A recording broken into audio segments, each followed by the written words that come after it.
Goeiedag, my naam is Joe Oosthuizen. Ek is van die Vereniging vir Senior Burgers. Ons is vandag hier by die ons jaarlikse fondsinsameling. Ons hou bazaar vandag. Ons het 'n bietjie pannekoek en ons het 'n klomp van ons inwoners van Senior Park Ouetehuis wat stalletjies het. Hulle doen beskuit en pannekoek en handgemaakte goeders. Ja, en dan kuier ons net lekker hier onder die bome.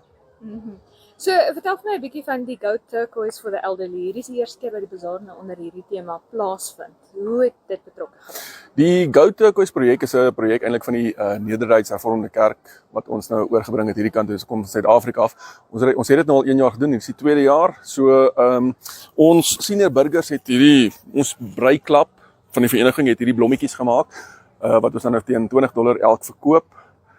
So ons het so 500 blommetjies wat ons gemaak het, en ons is naby aan ons mikpunt, as nog so 'n paar uitstaande. So maar dit hou hulle besig en dan kry ons so fondse in wat ons dan nou weer aanwend vir die doelwitte van die vereniging. So gepraat van die doelwitte vir die vereniging, vertel vir my 'n bietjie meer van die vereniging vir senior burgers. So die vereniging vir senior burgers het ontstaan so 36 jaar terug hier uit Senior Park uit. Hulle fokus op ou mense, senior burgers veral. Ons op hierdie lede wat ons by die vereniging aansluit, daar is so 160 lede nou. Meestal inwoners van Senior Park, dan het ons so 10 van Eastern Court in Klein Windhoek en dan is so 'n paar buitelede wat aangesluit het. So hulle betaal R10 elke maand, wat 'n klein bedragie is. Meeste van ons lede, eintlik al ons lede omtrent, is afhanklik net van staatspensioen af. So die vereniging is dan nou om te kyk na ander goedjies soos ons reël vir hulle verjaarsdagpartytjies, waar ons kan help met mediese onkoste doen ons vat hulle uit vir uitstappies, kospakkies, sulke goeders en dan nou vandag se fondse wat ons insamel, gaan ook alles daarvoor. En die Goat Turquoise for the Elderly projek wat dan nou in 'n manier fokus op die mishandeling van bejaardes, maar daar's ook baie ander kwessies wat bejaardes in die gesig staar. Wat dink jy is daai kwessies? Die grootste probleem wat ons ondervind is dat ou mense alleen is. Kinders gooi hulle maar weg. Nie eens weggooi nie, maar almal is besig, weet so, die ou mense word afgeskeep, so hulle is baie alleen.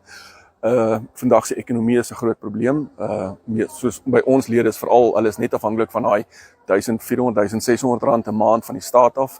So hulle sukkel, maar dit gaan beroerd.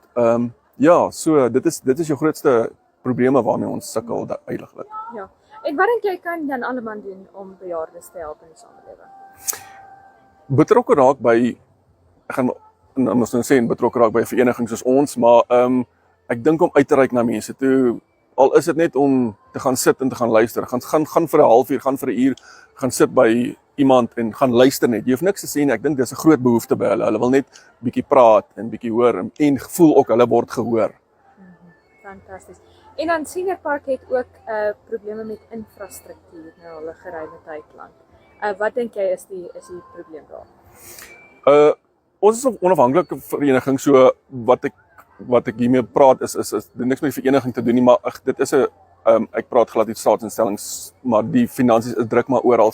So onderhoud, van ons vereniging af het ons byvoorbeeld nou die dag geysers ingesit. We Care Trust wat ons ook mee saamwerk, hulle het ook geysers ingesit wat hulle nou reg gekry het. Ag, en dan ligte verwerkies hier en goeders wat soos krane wat breek en goeders is 'n behoefte hierso. Okay, fantasties,